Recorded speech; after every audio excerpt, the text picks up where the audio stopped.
just put the leads on. Doesn't matter which one goes on which. 9.82. That's good battery. Okay. So what I'll show you is the pile of batteries that I still have to go through to sort. This is pretty heavy. See there? I haven't gone through these batteries yet, so I'm going to go through them all. And these were given to me. People give them to me when I pick up their recyclables like TVs, electronics, scrap metal. And so what I'll do is I'll pull these out of TV remote controls or any sort of electronics that they come in. And if they don't have any leaked alkaline coming out of them, or they still look good, I'll put them in this container, and then one day I'll get to them all and I'll test them all to see if they're still good. Of course, the reason why I do this is to save money. Basically, I'm going to have free batteries for life. I'll never go through all these batteries. And of course, if everyone did this, we could all save a lot of money and keep a lot of these out of landfill. Because when batteries go bad, let's say you have a remote control for your TV, and the battery, and you often hear the saying, oh, the batteries are dead. Well, actually, what happens is that if you have two batteries in a remote, often what happens is that only one battery is dead and the other one is still good. So you want to test them to see which one is bad and which one is still good. That way you're not throwing out both batteries. You can keep one. So that's a little trick. These, ever since 1996, most, if not all, companies stopped using harmful metals such as mercury in their batteries. So any of the batteries that were manufactured prior to 1996 may have mercury in them, and you want to make sure those are disposed of properly. Otherwise, the batteries nowadays can just be thrown out into the garbage. Or what I do is, if it's a bad battery, doesn't have enough voltage, I just throw it into my steel bucket that I'm going to be bringing to the scrapyard for regular shreddable steel.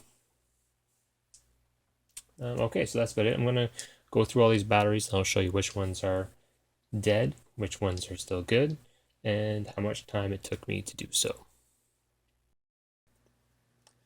Okay, so I'm all done. That took me 32 minutes to go through all those batteries. And it looks like it's about a tie between the bad ones and the good ones.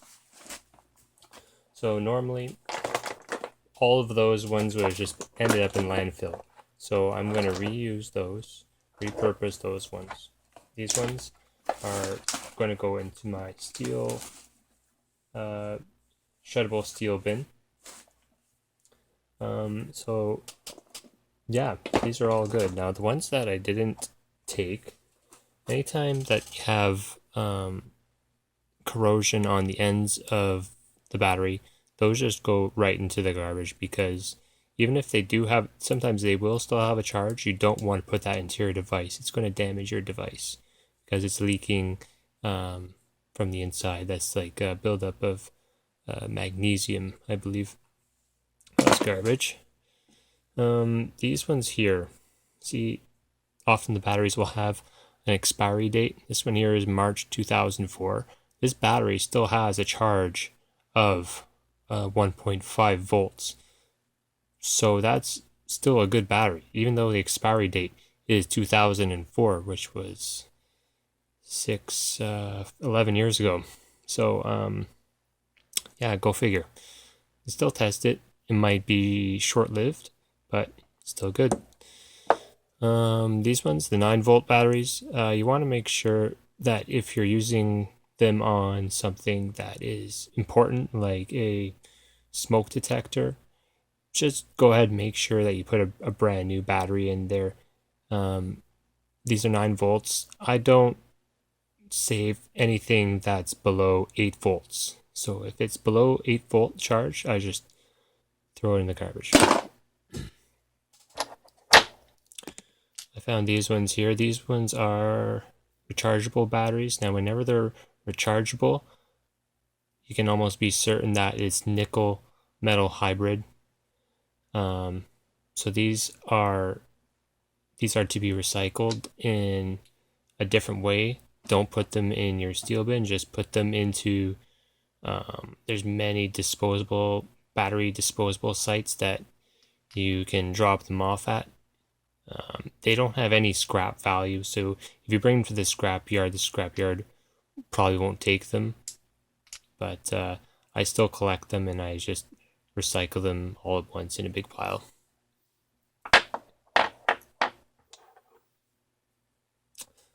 Just want to show a couple other ones that I had. So you're often going to come across these batteries too. This is lead acid battery. These do have a scrap value. Usually scrapyards will pay you anywhere between 20 or 30 cents a pound for lead acid batteries.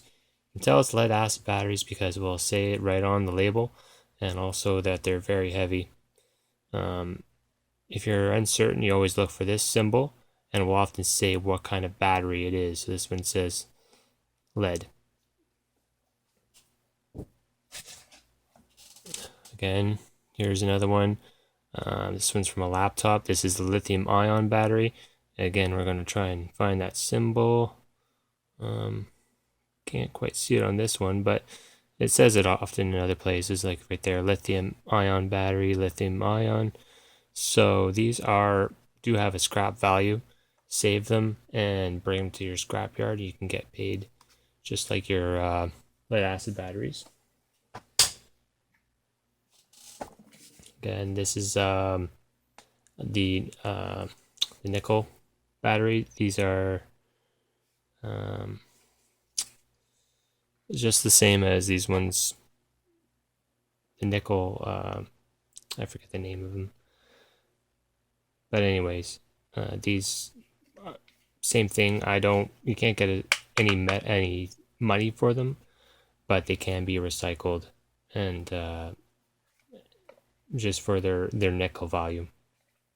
So I think I covered everything I wanted to on this post. Basically, if you take anything away from this video, make sure when your device is gone dead, make sure you check each cell. For example, let's say you get one of those big flashlights that take about 5 or 6 of these, and you say, oh, the flashlight's dead. Most people will unscrew it and just throw all the batteries into the garbage. Well, instead of doing that, go through each one and test each one and find the dead one, throw it out, and replace it with a new one, because these can get really expensive very fast. And I have kids, and I know that average household will go through a lot of these. So yeah, it's just easy way to save money. And so I'm just going to go ahead, sort these out into my battery box. If you have any other questions, just put them down and into the comments. Thanks for watching.